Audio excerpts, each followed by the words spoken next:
I once again welcome all the guests to the royal city of Mysore. A very, very good morning to all the participants. On behalf of Lagudyog Bharati, Karnataka chapter and IMS Foundation and CSIR-CFTRI Mysuru, I personally welcome each one of you to this third edition of TechBharat being organized on the theme Transforming India's Food Tech, Agri Tech and Agronomic Landscape today. Today is the second day of the conference and expo. Okay, may I request Shri Mahesh Shenoy, President Lagudyog Bharati, Mysuru Vibhaga, to kindly escort our chief guest, Dr. Jitendra Singh, Minister of State in charge for the Ministry of Science and Technology and Ministry of Earth Science and Minister of State for Prime PMO's Office, Personal Public Grievance and Pensions, Department of Atomic Energy and Department of States, Government of India, please. Can I request Dr. Annapurna Singh, Director, CSIR, CFTRI, Mysuru, to kindly be on the stage, please. I also request Dr.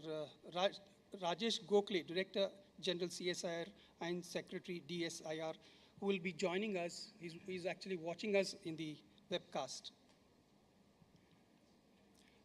Now I call upon Ms. Priya to kindly sing the invocation song and initiate the program with the blessings of the Almighty, please.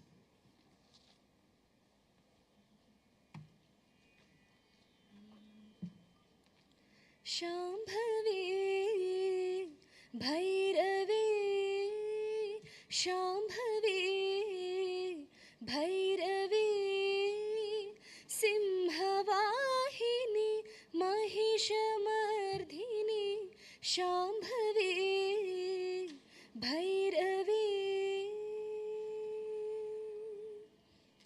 Samba Shankara, Hridaya Vilasini, Samagana, Prema Swarupini, Samba Shankara, Hridaya Vilasini, Samagana, Prema Swarupini, Sakala Kala Shastra, Nipuna Niranjani, Sakala Kala Shastra, Nipuna Niranjani, Satvamayi Devi, Tattvamayi Amba, Shambhavi, Bhairavi.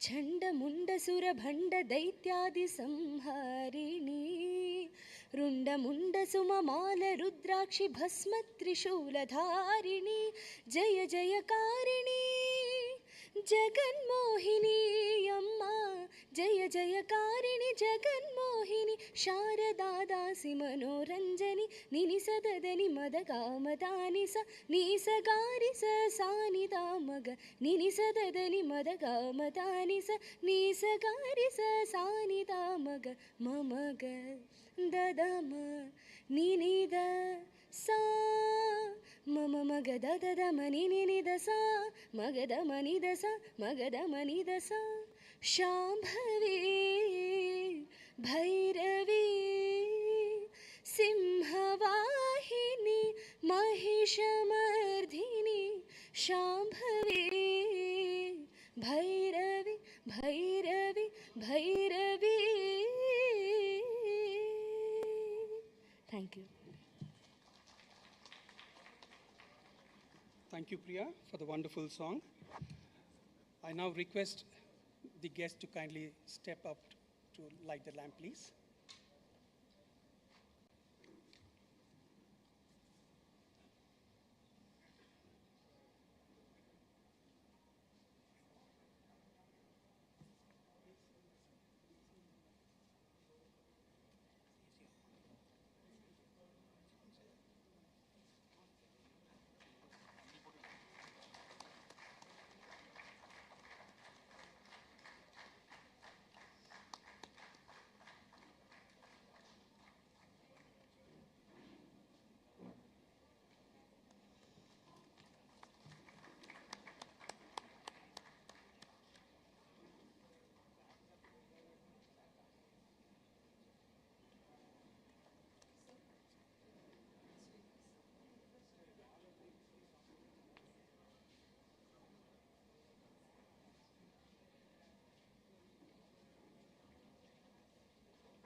Thank you very much, sir.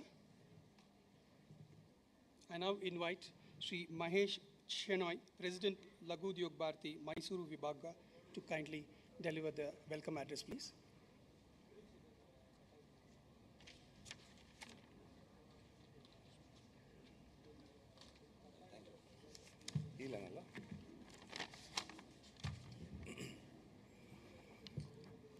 A very good morning to one and all gathered here. It's my pleasure to have you all here for Tech Bharat. Tech Bharat is an exceptional event where hundreds of delegates have come together for the very purpose of have a fruitful discussion about implementing technology in food and agriculture enterprises. Tech Bharat, a flagship program of IMS Foundation and Laghu Udyog Bharati, to effectively bring in stakeholders from across the globe on its platform to cultivate trust, coordinate networking, look for collaborative businesses, partner with Indian counterparts, facilitate structured transfer of technology and or constantly engage in doing business with Government of India. Several state government, leading enterprises, startups, and research institutes of national repute in achieving effective and sustained results in the domains of the edutech, health tech, agri tech, food tech, food pro tech, rural tech, energy tech, auto tech, clean tech, green tech, media tech, digitech, travel tech, biotech, del tech, and fintech. I would like to offer you all a warm welcome. To begin with, I would like to welcome Dr. Jitendra Singh Ji,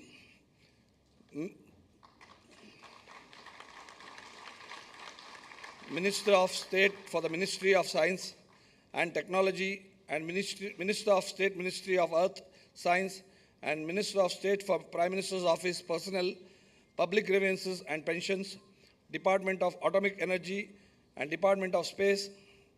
It's our honor to have him with us today. I extend a warm welcome to Srimati Sridevi Annapurna Singh Ji, Director of CSIR-CFTRI. Thanks for her support and guidance and towards organizing this event. I also welcome all the guests, delegates, exhibitors, and all our LUB members and each and everyone present here. Thank you for joining us. Looking forward for a great, productive, and a thought-provoking day. Thank you. Thank you very much, sir, for introducing Tech Bharat to the audience and listing out various programs that this organization is involved in promoting business in the state. Before we start the program, we would like to honor our guests. I request Sri Mahesh Shenoy, President LUBK Mysuru Vibhaga, to kindly honor our chief guest, Dr. Jitendra Singh.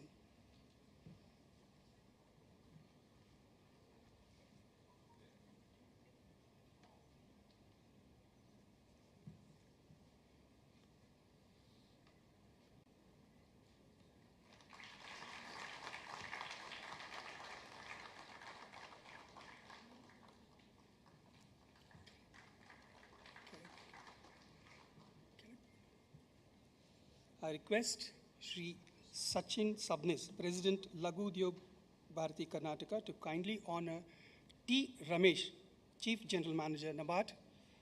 Due to some pressing engagement, Dr. G.R. Chintala is unable to attend today's program.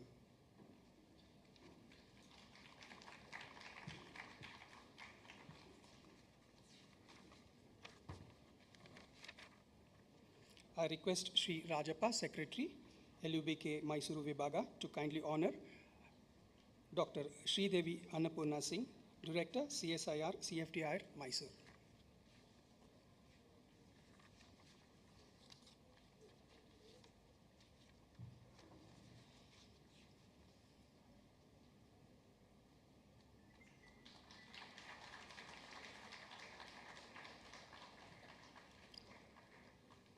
Thank you, sir.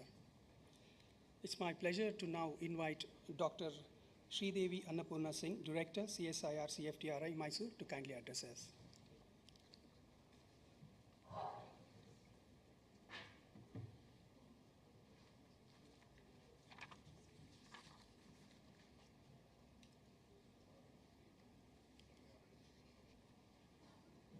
A very good morning to all.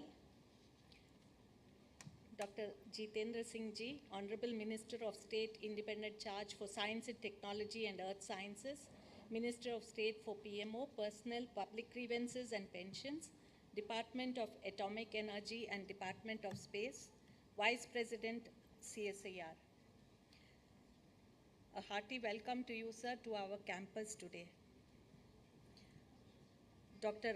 Rajesh Gokhale, Secretary DSCR, DG CSIR and Secretary DBT. All the distinguished guests today, invitees, delegates, colleagues, students, press and media, ladies and gentlemen. I wish you all a very, very sunny and good morning. Since the last few days we have seen a lot of rains. Today has been a very warm day and it is very welcome. It is indeed a wonderful day for us, and we have the good fortune of having our Honorable Minister today with us, who is also the Vice President CSIR, apart from his many other portfolios. It is a great honor for me, especially to welcome him to our institute on his maiden visit to CSIR-CFTRI, and we do hope to showcase our activities and look for directions to continue our service to our great nation. Sir, we are in Mysore since 1950, that is 71 years old, and we have been working in food science and technology since then. This institute was conceived primarily to address undernutrition problems of the country at that point in time, as well as to minimize the losses of post-harvest agri resources. And in the backdrop of World War II and Bengal famine, there was a dire need for such an institute to exist. And thanks to the generous donation on lease of this property of 147 acres by the Maharaja of Mysore, CSIR-CFTRI was established in the state of Karnataka. Since then, many remarkable innovations as well as technologies have come out of this institute, and the food industry growth in the country especially has been concomitant with the research that has gone on at CSIR-CFTRI. There have been many students who were trained in this particular institute and today are CEOs and occupy very big positions in the food industry. Apart from R&D and training, we also are the nodal referral laboratory for the country for FSSAI, and we do test port samples and custom samples and court samples also.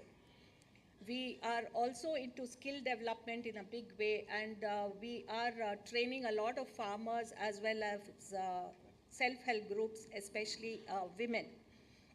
We continue to do translational research to understand how many of our traditional foods with health claims are actually bringing about their effect in our body and ensuring that our diet can be the medicine and we don't need further medicine to take care of us. So today is the second day of this conclave, and we are going to be focusing more on technologies towards quality, safety, and we are going to be talking about business, economy models, as well as there is a special session on women in Agri Tech and food processing technology. There is also a very special CXO roundtable discussion that has been planned for today. We are all aware that the processed food market is probably likely to reach more than $500 billion by 2025. And more consumers are actually dependent on processed foods today than ever before because of the paucity of time. And both women and men are going out to work. However, there is also a consumer demand that the food should be safe, it should have good sensory acceptability and excellent shelf life. So Testing, quality, safety, packaging, supply chains, all of these will play a very important role. However, for them to succeed, we do need funding and we do need business people to actually identify the gaps in the market. So this conclave is going to bring all these stakeholders together to really understand the dynamics and come out with a proper program to see that India can succeed not only domestically in the food market but also globally. We have seen over the years and decades that major losses of agri-produce occur during storage and transport, probably due to, in some instances, bad infrastructure and the vagaries of weather. But more and more countries are actually making the laws very stringent for import and are insisting that contaminants, pesticides, additives all be at very, very low levels. So if we need to increase our exports of food, we need to take care of the specifications as per the importing countries' requirements.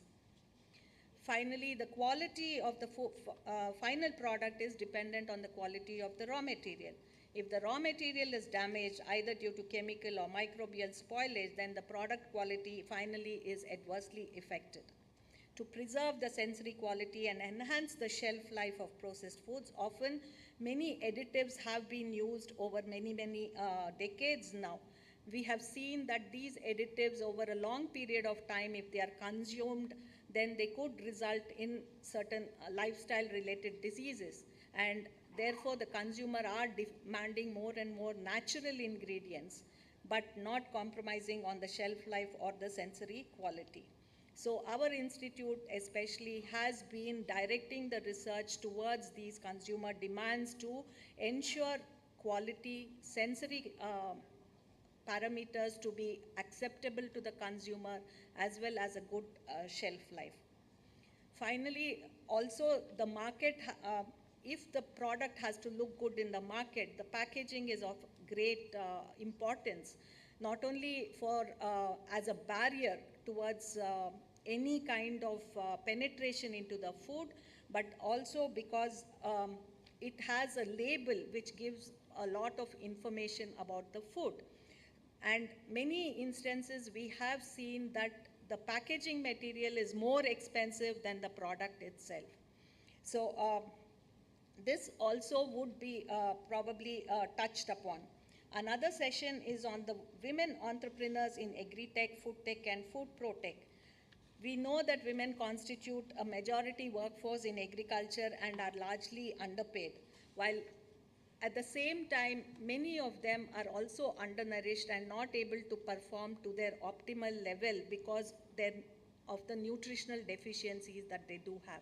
It is imperative, if our economy is not to be affected, then this nearly 50% workforce is to be encouraged to set up enterprise, and probably they are more than willing to contribute also, but they require skill development and a little bit of funding again. Our institute has been trying its best to train a lot of self-help groups and to empower women so that they will be able to also take care of themselves and their family and earn a little more money than they are at this point in time. Some of the statistics indicates that 58% of the female entrepreneurs are in the age range of 20 to 30 when they start out, and nearly 73% of them report a revenue of approximately 10 lakhs in a financial year. Almost 57% of women start out solo without any other member being supportive. About 35% of the women only have a co-founder. So, recognizing this, our institute has conducted several skill development programs all over the country, including the Northeast, where we recently also, we have conducted around 5 skill development programs, and many of the women have taken to starting their ventures and have become commercial and have started earning. Especially in Manipur and Navrangpur, Odisha, we have found a lot of them reporting to be successful. So it is important to create awareness of the government programs, incentives, and provide startup funds and technical support so that these enterprises can flourish and further expand and sustain.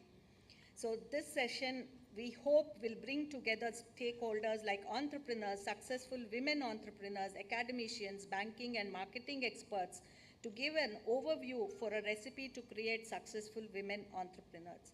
Towards the evening, we have a CXO meet in roundtable with a large number of chief executive officers or executive directors and other senior executives representing Agri Tech and food tech industries, which would give the delegates and startups an opportunity to meet, interact, exchange ideas, discuss on the business growth with elite counterparts, representatives from the government and several trade commissioners of India.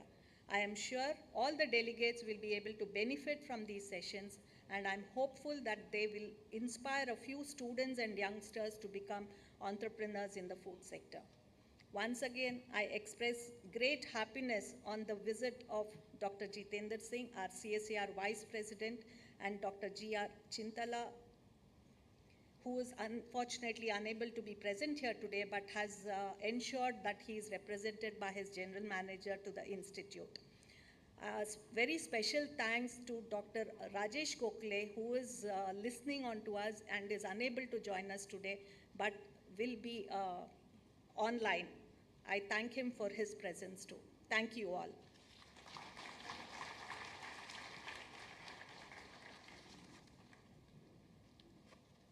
Thanks a lot, Madam, for showcasing CSIR-CFTRI Mysuru to the audience and also listing out various R&D projects that this beautiful institute is involved in.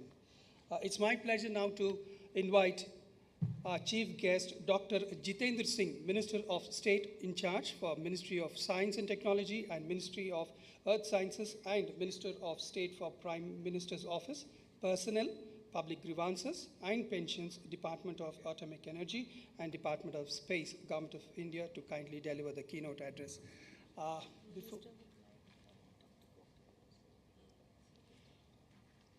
Can I request Dr. Gokhale, who's listening to us, to kindly also address us?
So before that, I request our chief guest to kindly launch 3 products of, designed and developed by CSIR-CFTRI, sir.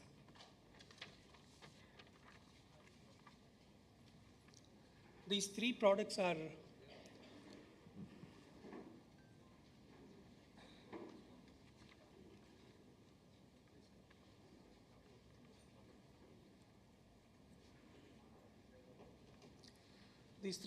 are pour over mini idli, ready to reconstitute product, offers great convenience and is a pour over product wherein idlis with sambar powder and are provided. Second one is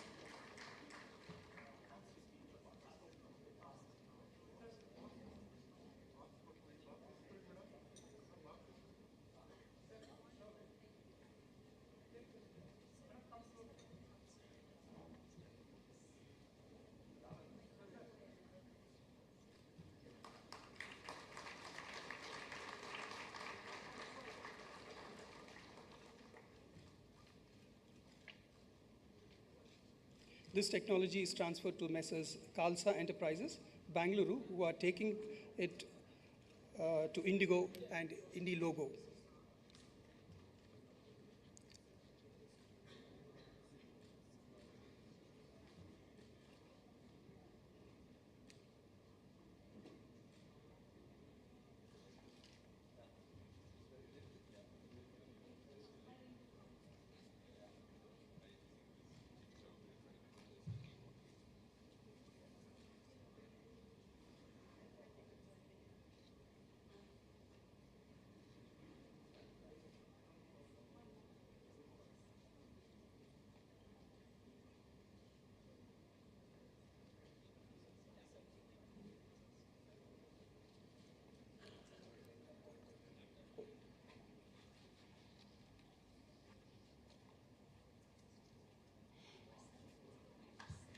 This is cold coffee. Cold coffee is a refreshing drink to suit every taste at any time of the day. It is enriched with the benefits of green coffee extracts, provides the richness of premium coffee, chocolate and vanilla flavor. CFTRI has given the license to SLN Coffee, Kodugu, with the name La Vesta.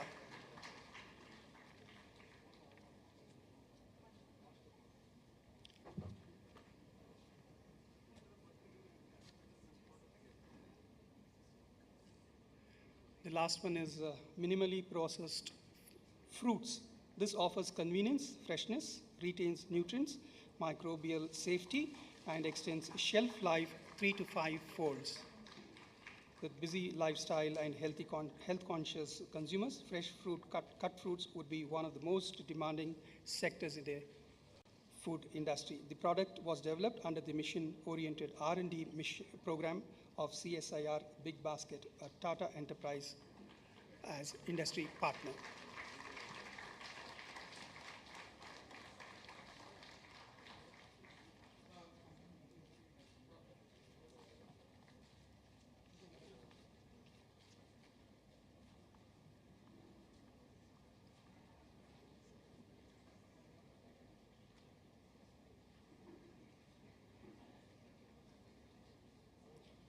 Can I request Dr. Rajesh Gokhale to kindly address us, please?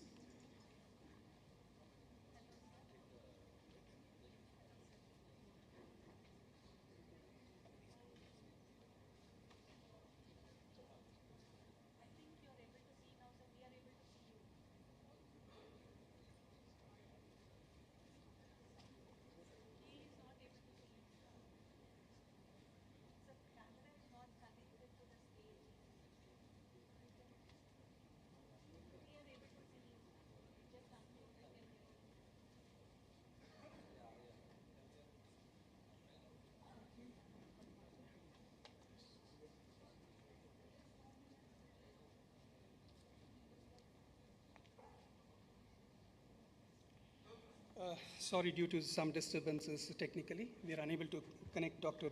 Rajesh. Yeah, he'll be speaking now.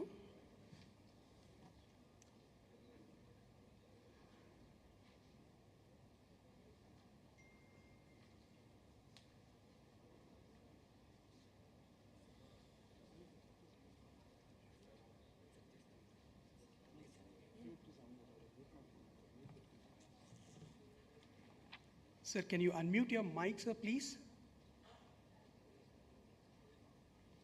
Can you unmute your mic, sir, please?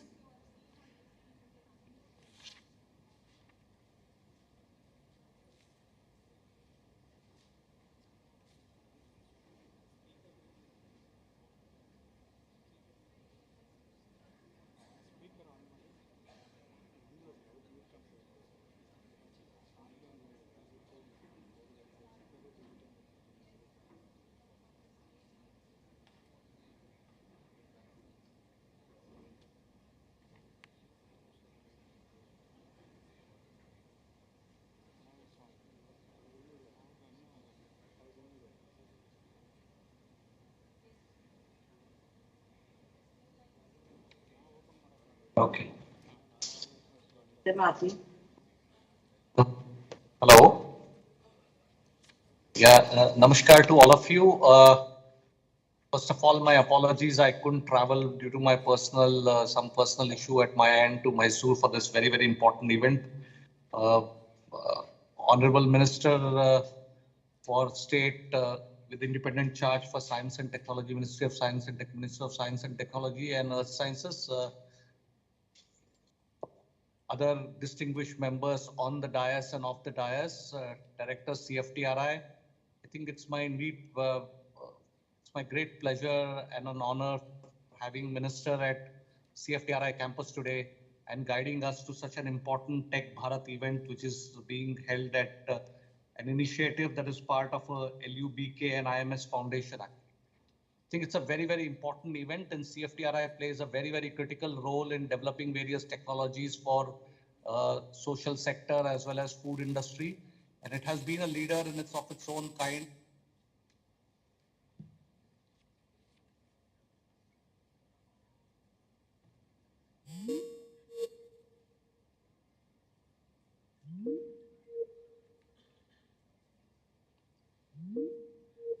And variety of. I look forward to seeing you there very soon. I will visit myself there and come and discuss variety of things probably next week onwards. But my heartiest congratulations to all of you for making this Tech Bharat event. And I think I wish you all the best. And I think since I cannot see you here right now, it's very hard for me to actually connect properly. But thank you very much. And sir, it's indeed a great honor. Thank you very much for presiding this function today. I think Dr. Sridevi Annapurna is there to actually take care of most of the activities and she'll guide you through. So thank you all for coming. And I think this is a wonderful event, a great initiative and a very, very important activity for our country to look forward to as future, in future in terms of transforming India's food tech sector and agronomic landscape. And I think as you are aware that the government is also initiating variety of important transforming events that will actually change the course of how nutrition and how quality food tech and how actually the sustainable agriculture practices can be performed in this country. I'm sure all of these deliberations happen there, and I would be very keen to know the outcome of this important meeting. Thank you again for all of you, and namaskar and my best wishes. Thank you. Bye. Thank you very much, sir, for joining us online. Now, it's my pleasure to call upon our chief guest, Dr. Jitendra Singh, to kindly address us, sir.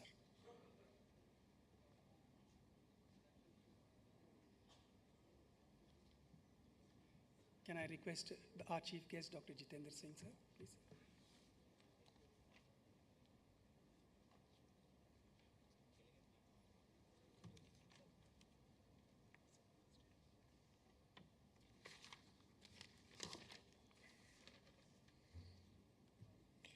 Good morning.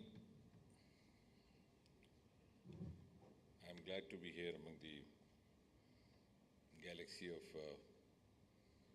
some of the eminent persons running this and associated with this institute. The director, Dr. Sridevi Annapurna Singh, as the name indicates, represents the most composite mix of the Indian milieu, and I think best suited to be the director of an institute, the mandate of which, I'm not saying this just to compliment being a student of science, because the mandate of the institute is to develop the best of what is available across the country in the agriculture sector, the food sector, and I'm sure your name indicates, represents what you are delivering. Mr. Chenoy, I'm glad that Laghu Udyog has started operating in this part of the country also very actively. I was just asking him about his background, and I felt sadistically relieved to see that he has come out of Ganesh Bidi into the folds of Laghu Udyog. Because till few years ago, he was more popularly known as the man behind the Ganesh Bidi. So I think this is a different kind of reputation which also he would enjoy. But nevertheless, we need to have, and I've been always advocating this, industry academia research partnership, because otherwise we are not able to move ahead for sustainable goals. I have to also congratulate the institute because you are entering into 72 years, or you're completing 72 years, and as the director was mentioning in her opening remarks that you began in 1950, soon in the aftermath of the Bengal famine. And when she was saying so, the thought that occurred to me is that every adversity is accompanied with a virtue. And I think one of the good things that Bengal famine did for us was, A, that it also made us realize the importance of being self-sufficient in the food sector. Because after the cyclone that happened in Bengal, the famine took over. And then there was an inquiry also conducted, the report of which was presented in the House of Commons because that was British rule. And there were also some insinuations that there was deliberate delay in the delivery of ration which used to come by ships from UK and the other places, from the European countries. And some also alleged that it was deliberately done. Others said that because of the Second World War coming to an end and the other everything getting disarrayed, this happened. But nevertheless, this also showed how heavily we were dependent on outside sources.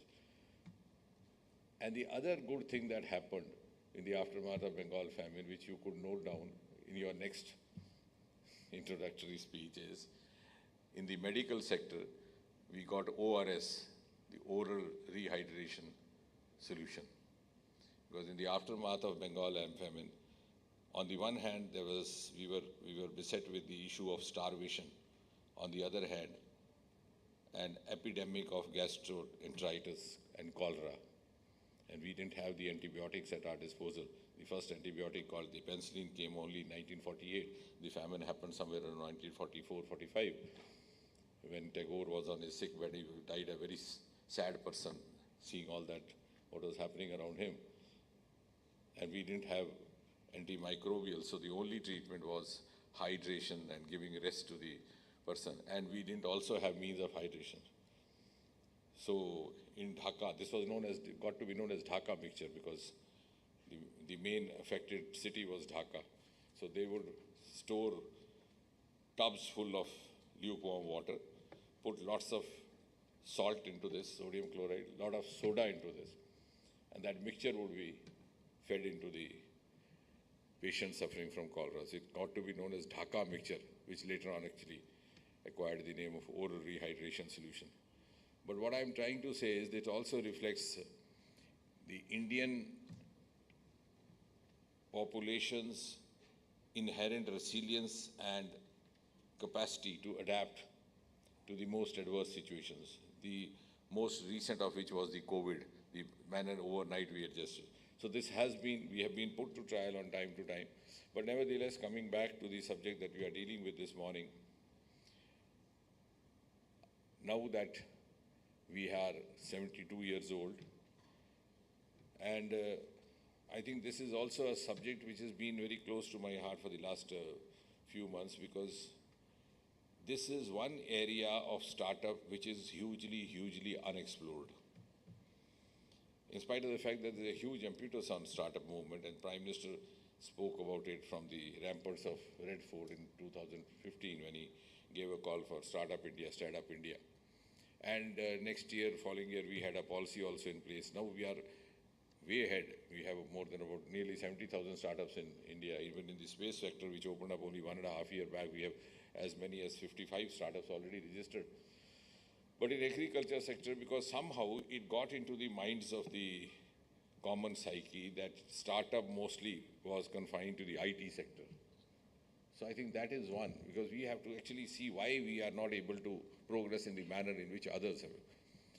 Because if you have to move forward, you have to look for Agri Tech startups.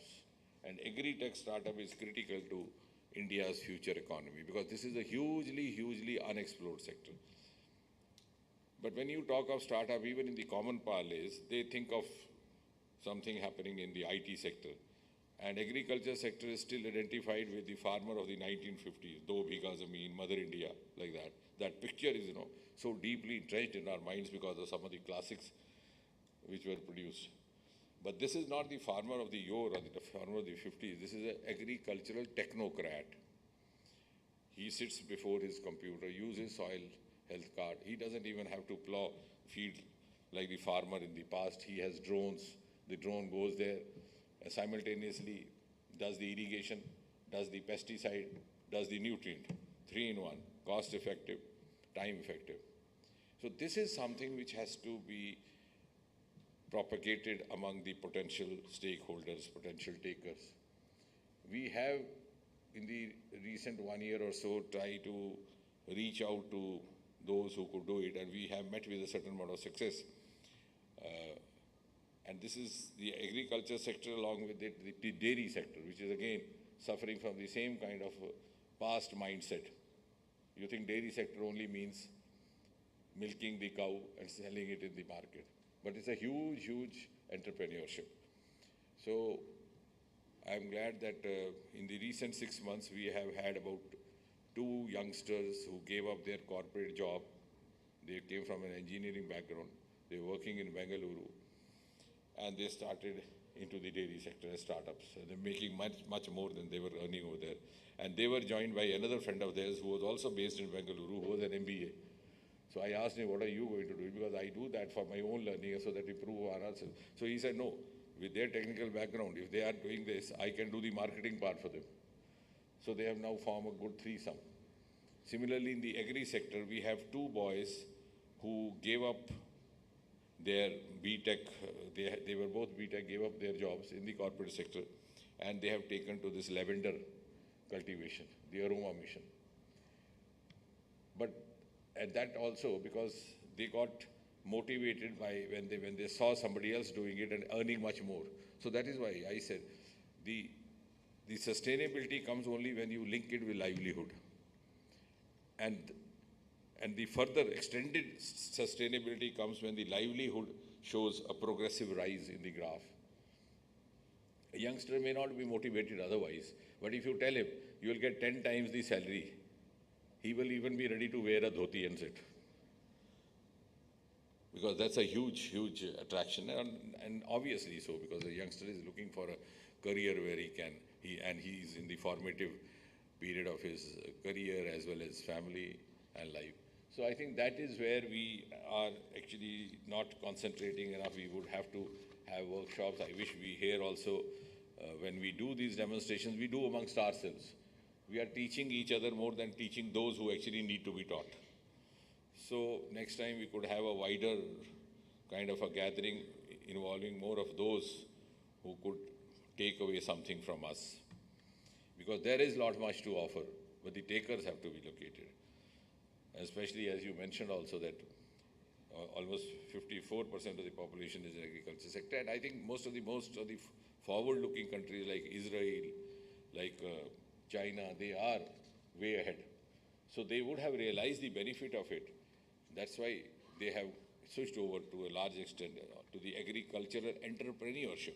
So don't call it farming. If you call it agricultural entrepreneurship, the connotation, the entire visualization of the sector undergoes a change.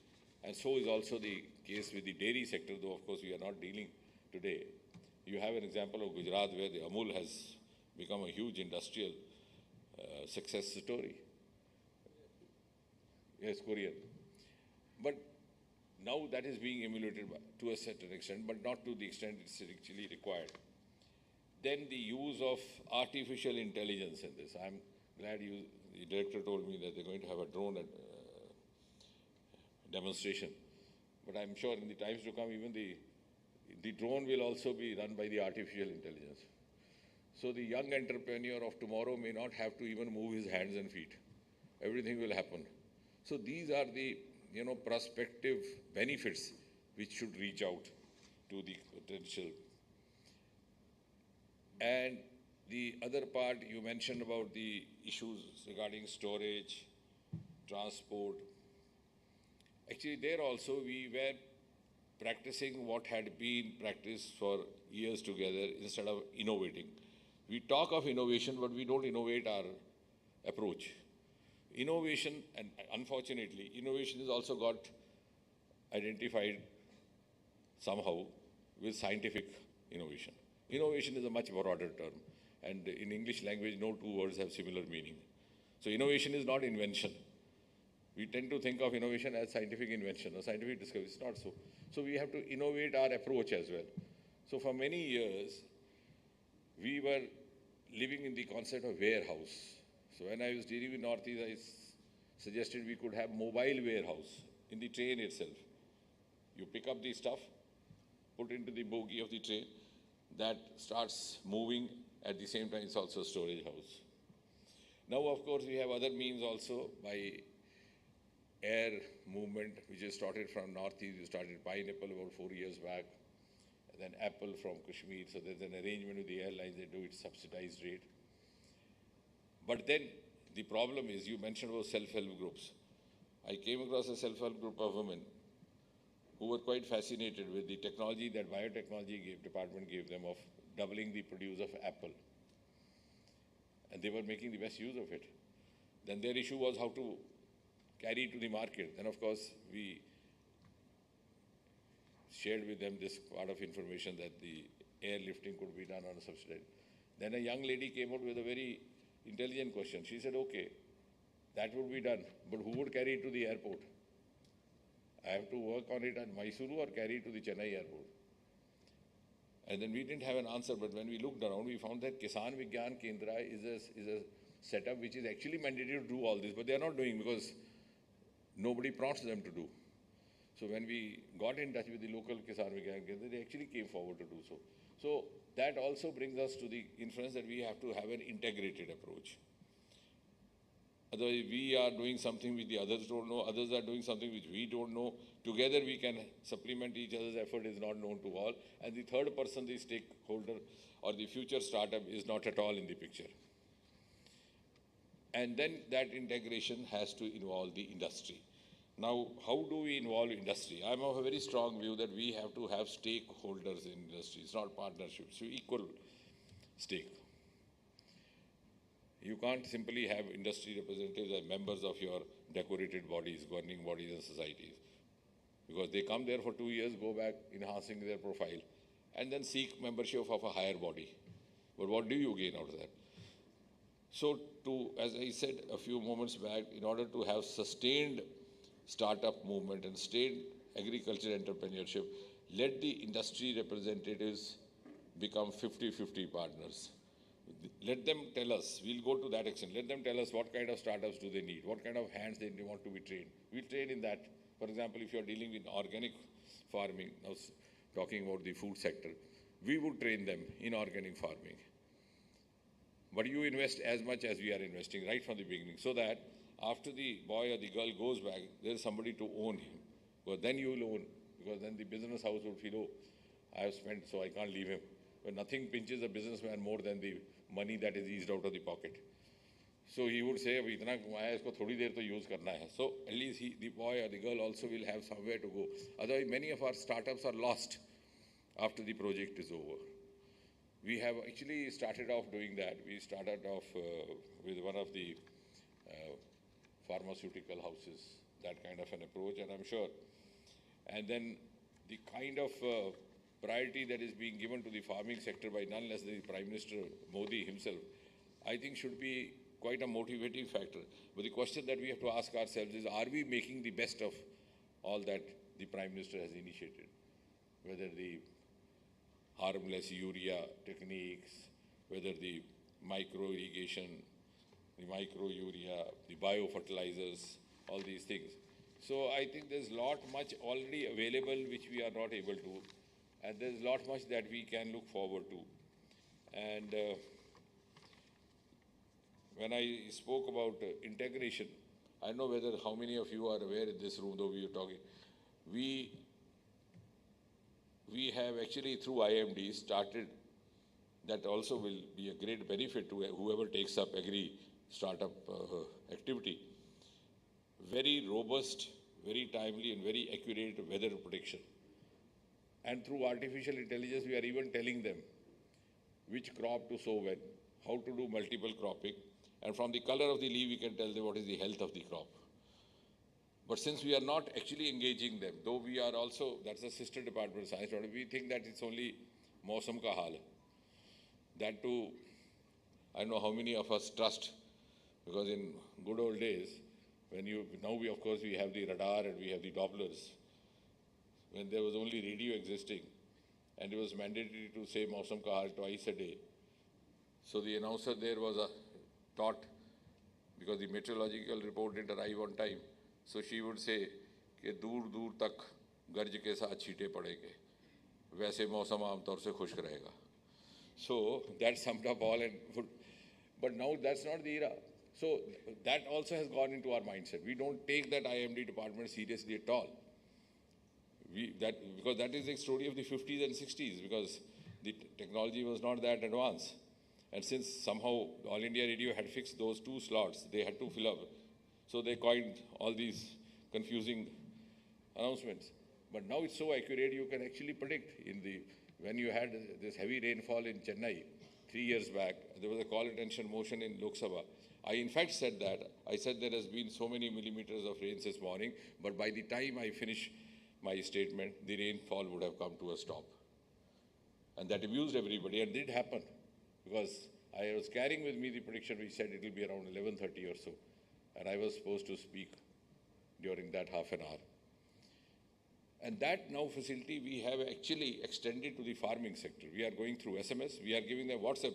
And do you know, we have even done outsourcing, crowd outsourcing. The first sector of crowd outsourcing is being done in the meteorological department for the benefit of the farmers, the other stakeholders who have a huge stake. You could yourself take up your prediction from whatever source or your picture and load it for us. So I think that's why I'm saying in conferences like this, let's not confine ourselves only to ourselves.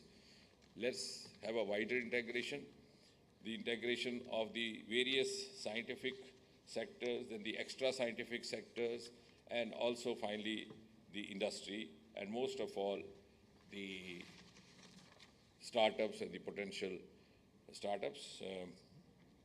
I'm sure the 3-day event is going to be educative for all of us. I look forward to receive the inferences drawn and the products that were released today. I was telling Mr. Chenoy, why don't you make some arrangements to enable them to reach the open market?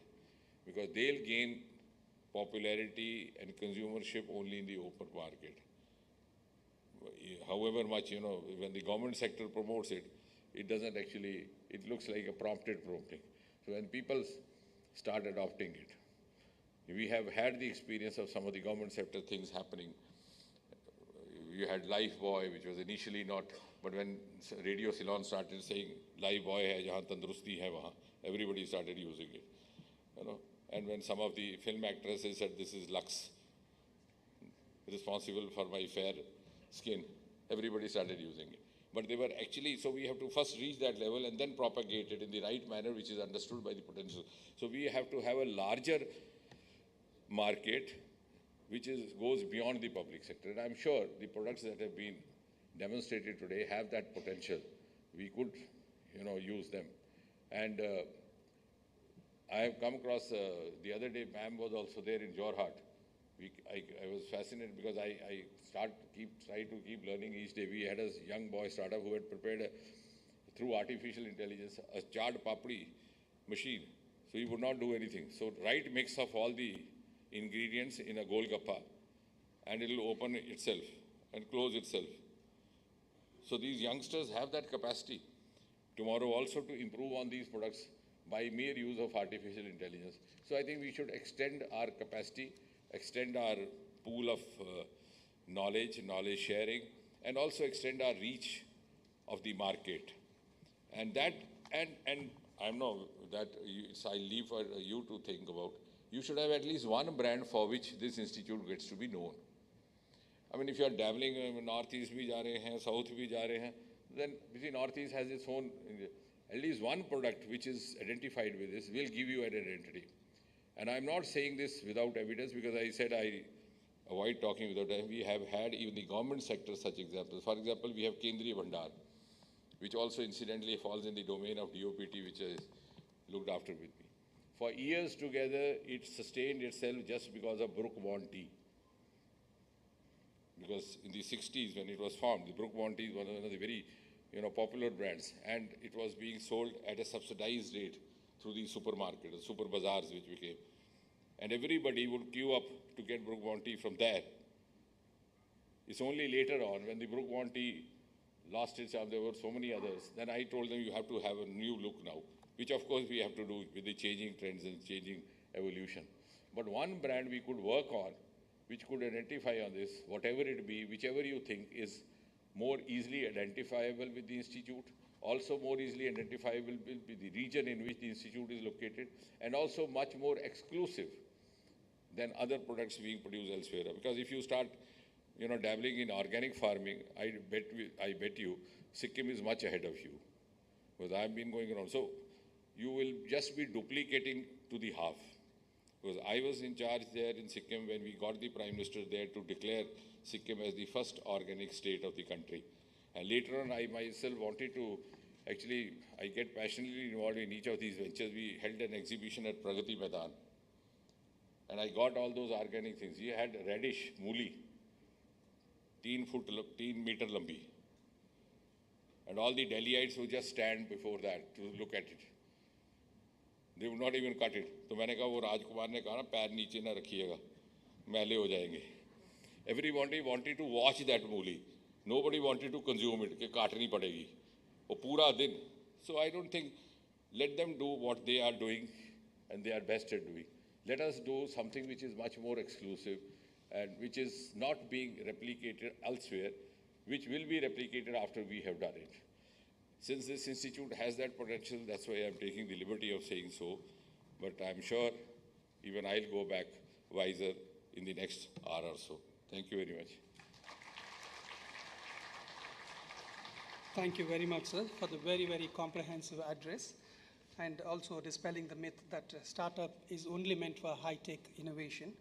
Rather, the same can be applied for agro and food processing sectors also, which is the need of the hour. And your last word, sir, the new generation has to get into the farming.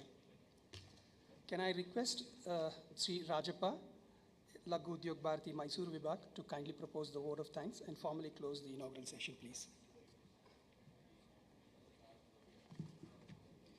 Namaste. On behalf of Laghu Udyog Bharati Karnataka chapter and IMS Foundation and CSIR-CFTRI Mysore, may I thank each one of you for being the part of the event in spite of your extremely busy schedule and unexpected downpour. It is always a great privilege to see such a large gathering of state government officials from both central and state, industry captains, thought leaders, domain experts from food tech participating in the section. It is indeed a pleasant task for me to propose heartily vote of thanks to our Chief Guest, Honorable Dr. Jitendra Singh Ji, Minister for State for Ministry, Science and Technology, Ministry of Earth and Science, Minister of State for Prime Minister Office, Department of Atomic Energy and Department of Space. We are really proud of you, sir, as you took your precious time out to inaugurate TechBharat editions today. Thank you, sir. I thank Dr. Rajesh Gokhale Ji addressing us through virtual mode today. The TechBharat 2022, the flagship event jointly hosted by Laghu Udyog Bharati and IMS Foundation and CSIR-CFTRI, Mysore, I am proud to say that along with the State Government of India and Government of Karnataka, several other institutions, we are associated with this event. Such events basically showcase the prowess of the state ability and capabilities to the outside world.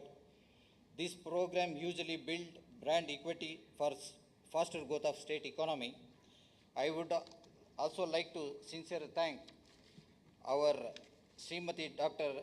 Sridevi Annapurna Singh Ji, Director, CSIR Central Food Technology Research Institute, Mysore, who stood like a rock behind Team TechBharat in hosting this 3-day event in this CFTR campus. Thank you, madam.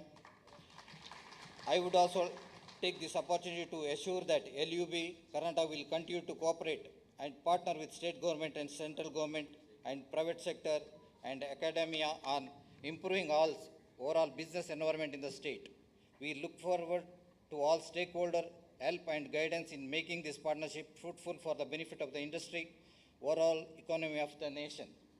I thank Maheshji, the LUB President of Mysuru Vibhag, all exhibitors who have put up your stall, distinguished members, participants and invitees. Once again, I thank each one of you present here. Thank you very much. Dhanyavad.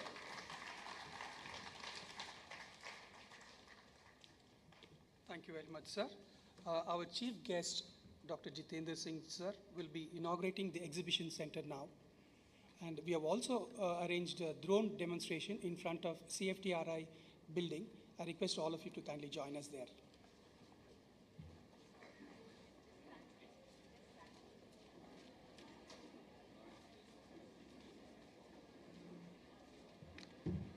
I also